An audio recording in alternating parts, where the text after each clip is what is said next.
महाराष्ट्रातील गरीब मराठा समाजाला आरक्षण मिळालं पाहिजे यासाठी सातत्यानं मराठा समाजाच्या वतीनं वेगवेगळी आंदोलनं सुरू होती। माननीय देवेंद्रजी फडणवीस साहेब मुख्यमंत्री असताना मराठा समाजाला गायकवाड आयोगाच्या शिफारशीनुसार वेगळं SC-BCचं 16% आरक्षण दिलं होतं। ते पुढे जाऊन कोर्टानं 12% आणि 13% शिक्षण आणि नोकरी असं आरक्षण निश्चित केलं होतं। हायकोर्टामध्ये टिकलं, सुप्रीम कोर्टामध्ये देवेंद्रजी मुख्यमंत्री होते तोपर्यंत ते टिकलं होतं, परत ते गेलं हे आपल्या सगळ्यांना माहिती आहे।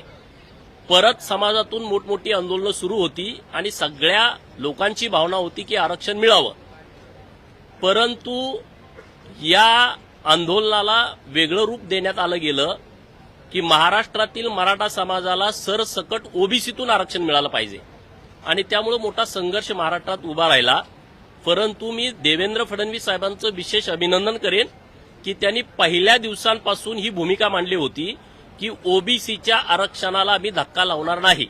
माननीय मुख्यमंत्री महोदय यांनी ही भूमिका मांडली होती आणि त्या भूमिकेला अनुसरून मराठा समाजाला 20 तारखेला मागासवर्ग आयोगाच्या माध्यमातून मराठा समाजाचं मागासलेपण सिद्ध करून त्यांना टिकणारं आरक्षण 10% घोषित केलं आणि OBCच्या आरक्षणाला धक्का लावला नाही। मराठा समाजही गावगाड्यातला खुश झाला की त्यांचा आरक्षणाचा प्रश्न मिटला आणि OBCच्याही आरक्षणाला धक्का न लागल्यामुळं जो OBC महाराष्ट्रातला भयभीत होता त्या समाजाला सुद्धा सरकारच्या प्रति एक चांगली भावना OBCची तयार झालेली आहे। आता हातामध्ये काही राहिलं नाही, कारण जोपर्यंत मराठा समाजाच्या आरक्षणाचा विषय घेऊन हे आंदोलन सुरू होतं तोपर्यंत लोकांचं पाठबळ मोठ्या प्रमाणात होतं, परंतु 10% आरक्षण दिल्याच्या नंतर सुद्धा जर परत आम्हाला OBCतूनच आरक्षण पाहिजे असा काही राजकीय पक्षाचा अजेंडा यामध्ये रेटण्याचा प्रयत्न झाला। देवेंद्रजींच्या वरती बोलल्यानंतर मग आपल्याला काहीतरी क्रेडिट मिळेल, कारण शरद पवार हे मला वाटतं ह्यांच्या तोंडून हे सगळं विषय बोलत असतील, त्यांचा पुतण्या रोहित पवार हे सगळे, कारण जी सगळी स्क्रिप्ट आहे ती स्क्रिप्ट सगळी याच्या अगोदर ह्या राजकीय नेत्यांनी वेगवेगळ्या सभांमधून वेगवेगळ्या प्रेसमधून ही स्टेटमेंट देवेंद्रजींच्या बाबतीमध्ये वापरलेली आहेत। त्यामुळे याचा काही फरक पडणार नाही। आज महाराष्ट्रातला मराठा समाज या आरक्षणानं आनंदित आहे आणि OBC समाज सुद्धा आनंदित आहे।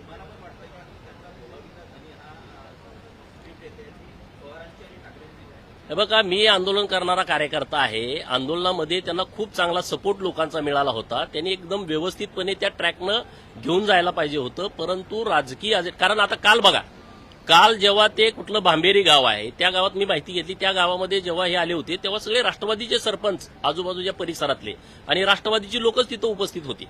मी सरकारकडे मागणी करतो, परवाच्या दिवशी मी एक प्रेस बघितली बाबूराव वालेकर यांची की जे त्यांचे सहकारी होते आणि ते प्रेसमध्ये काय म्हणतायत की आंतरवलीच्या या सगळ्या दगडफेकीच्या प्रकरणामधला मी आरोपी आहे, 307चा गुन्हा माझ्यावरती नोंद झाला, त्या गुन्ह्यामध्ये मी जामिनावरती आहे, परंतु हे सगळं प्रकरण करण्यास कारणीभूत राजेश टोपे आणि रोहित पवार आहेत। हे मी म्हणत नाही, भारतीय जनता पार्टीचा किंवा सत्ताधारी पार्टीतला कोणी प्रतिनिधी म्हणत नाही। जो मुलगा या आंदोलनात अनेक वर्षांपासून सक्रिय होता, दगडफेकीच्या प्रकरणामध्ये पोलिसांना मारहाणीच्या प्रकरणामध्ये 307 मध्ये आत होता, त्याचं स्टेटमेंट आहे, मीडिया समोर दिलंय। मी सरकारकडे मागणी करतो की कोणत्याही आरोपीचं स्टेटमेंट असेल तर ते रेकॉर्ड केलं पाहिजे। दुसऱ्या गुन्ह्यात असंच होतं, एखादा आरोपी माझा सहभाग आहे तर ते स्टेटमेंट रेकॉर्ड करून राजेश टोपे आणि रोहित पवार यांच्यावरती 307चा गुन्हा दाखल झाला पाहिजे, त्यांना या प्रकरणामध्ये आरोपी केलं पाहिजे, अशी मागणी मी आपल्या माध्यमातून सरकारकडे करतो। पडळकर साहेब, एकीकडे अध्यादेश असेल, त्यांच्या मागण्या असलेल्या सरकारकडून सकारात्मक प्रतिसाद जो आहे तो मराठा समाजाला मिळतोय, मात्र तरीही ते आरोप करतायत, गृहमंत्र्यांवरती आरोप होत आहेत, फडणवीसांवरती आरोप होत आहेत, चौकशी होणार का या आरोपांची, एकंदरीत संपूर्ण मनोज जरांगेंच्या वक्तव्याची? हे बघा, यामध्ये सरकारनं स्ट्रॉंग भूमिका घेतली पाहिजे, आमची अशी मागणी आहे, कारण मराठा समाजाला आरक्षण देण्यासाठी सर्वात जास्त प्रयत्न हे देवेंद्र फडणवीस साहेबांनी केलेले आहेत। सारथी नावाची संस्था, अरे कोणाच्या डोक्यात पण नव्हतं. किती मराठा मुख्यमंत्री झाले या महाराष्ट्रात, त्यांना कधी लक्षात आलं नाही की गरीब मराठा समाजाच्या विद्यार्थ्यांच्यासाठी आपण एखादी संस्था स्थापन करावी आणि त्यातून त्यांना बळ द्यावं. सारथी संस्था ही देवेंद्रजींनी स्थापन केली आणि त्या माध्यमातून हजारो मुलं आता एमपीएससीला आणि युपीएससीला सिलेक्ट झालेली आहेत. आता हजारो मुलं या संस्थेचा लाभ घेऊन वेगवेगळ्या ठिकाणी अभ्यास करत असतील, स्टडी रूमला असतील, प्रशिक्षण घेत असतील.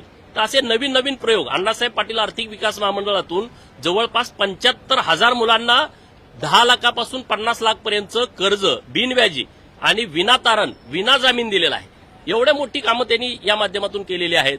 हॉस्टेलचे विषय आता मार्गी लागलेले आहेत. ओबीसीचे पण 72 हॉस्टेल त्यांचाही विषय मार्गी लावला आणि मराठा समाजाला हॉस्टेल त्याचाही विषय मार्गी लावला.